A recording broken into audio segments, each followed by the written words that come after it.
ଈର୍ଷାଳୁ ବ୍ୟକ୍ତି ଈର୍ଷାଳୁ ବ୍ୟକ୍ତିମାନଙ୍କ ଠାରୁ ଦୂରରେ ରହିବା ଉଚିତ। କାରଣ ଈର୍ଷାଳୁ ବ୍ୟକ୍ତିମାନେ ସର୍ପ ସଦୃଶ ସମାନ। ଆମ ଚତୁଃପାର୍ଶ୍ୱରେ ହେଉ, ଆମ ଘର ଭିତରେ ହେଉ, ଈର୍ଷାଳୁ ବ୍ୟକ୍ତି ଅଛନ୍ତି ଏବଂ ଏହି ଈର୍ଷାଳୁ ବ୍ୟକ୍ତିମାନେ ଆମର କୌଣସି କାର୍ଯ୍ୟକୁ ସହ୍ୟ କରିପାରନ୍ତି ନାହିଁ।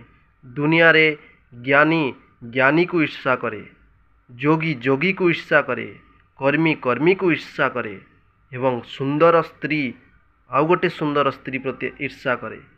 କିନ୍ତୁ ଭଲ ଲୋକ ବି ଅଛନ୍ତି, ଭଲ ଜ୍ଞାନୀ ବି ଅଛନ୍ତି, ଭଲ ଯୋଗୀ ବି ଅଛନ୍ତି, ଭଲ କର୍ମୀ ବି ଅଛନ୍ତି। କିନ୍ତୁ ସମାଜରେ ଏବେ ବେଶୀ ଚାଲିଛି ସ୍ୱାମୀ ସ୍ତ୍ରୀକୁ ଈର୍ଷା କରୁଛି, ସ୍ତ୍ରୀ ସ୍ୱାମୀକୁ ଈର୍ଷା କରୁଛି।